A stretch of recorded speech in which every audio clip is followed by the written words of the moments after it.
জন্ম নিয়ন্ত্রণ অপারেশন করতে গিয়ে মৃত্যু এক আইসিডিএস কর্মীর। হাসপাতালের ভুল চিকিৎসার অভিযোগ এনে বিক্ষোভ বিজেপির। পূর্ব মেদিনীপুর জেলার তমলুকের কাংটিয়া এলাকার জানুবাসান স্বাস্থ্য কেন্দ্রের অপারেশন করতে গিয়ে মৃত্যু হয় এক আইসিডিএস কর্মীর। জানা যায়, সরকারিভাবে জন্ম নিয়ন্ত্রণ করার জন্য বিভিন্ন এলাকায় সরকারের উদ্যোগে স্বাস্থ্যকর্মীরা বাড়িতে 2 সন্তান অথবা তার অধিক সন্তান থাকলে তাদের বিনামূল্যে লাইগেশন করানো হবে, এমনটাই জানিয়েছিলেন। এরপরে এই সমস্ত তথ্য সংগ্রহের পর জেলা জুড়ে বিভিন্ন স্বাস্থ্য কেন্দ্রে জন্ম নিয়ন্ত্রণ লাইগেশন অপারেশন করা হয়। সেই মতো শুক্রবার তমলুক থানার সাইরা গ্রামের বাসিন্দা রেবতী সামন্ত, বয়স 37, পেশায় এক আইসিডিএস কর্মী, কাকটিয়ার জানুবাসান স্বাস্থ্য কেন্দ্রে অপারেশন করার আগে অ্যানাস্থেসিয়া ইনজেকশন দেওয়ার পরই অসুস্থ হয়ে পড়েন ওই মহিলা। তড়িঘড়ি তাকে নিয়ে আসা হয় পূর্ব মেদিনীপুর গভর্নমেন্ট মেডিকেল কলেজে।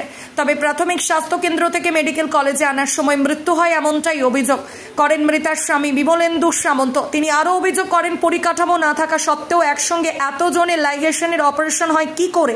সেই পরিপ্রেক্ষিতে হাসপাতালের পরিকাঠামোর অভিযোগ এনে বিক্ষোভ মিছিল করে হাসপাতালের বিএমওএইচ এর নিকট ডেপুটেশন দেয় BJP. Bureau report, RK news. আজকে কাল আমি তারপরে অফিস থেকে আমার মিসেস আইসিডিএসে একটা কাজ করে, আমি মিসেসকে বললাম তাহলে ছুটি করাতে হবে। তারপরে দিদিমণি তুষিটা লিখে দিতে আমি আবার আইসিডিএস থেকে 10 দিনের ছুটি করে নিয়ে এসেছি। নিয়ে এবার অপারেশনটা হবে, সুস্থ হবে জানি, এইরকম ঘটবে আমরা জানিনি। কিন্তু এটা ওখানে যখন ওই এটা করে ওই কি বলে ওটাকে, ওই হাসপাতাল যেটা ওই করে যেটা সেন্সে ধারায়, ওটা কি বলে বুঝতে পারছি, হ্যাঁ, ওইটা করতে গিয়ে ইঞ্জেকশনটা যখন দেয়, তারপরে ও ইঞ্জেকশনটা নিতে পারেনি, ওই তখনই ও ডেথ হয়। কিন্তু ওই ডেথটা আমাকে না জানিয়ে ও বেডে তুলে গিয়ে অক্সিজেন দেয়।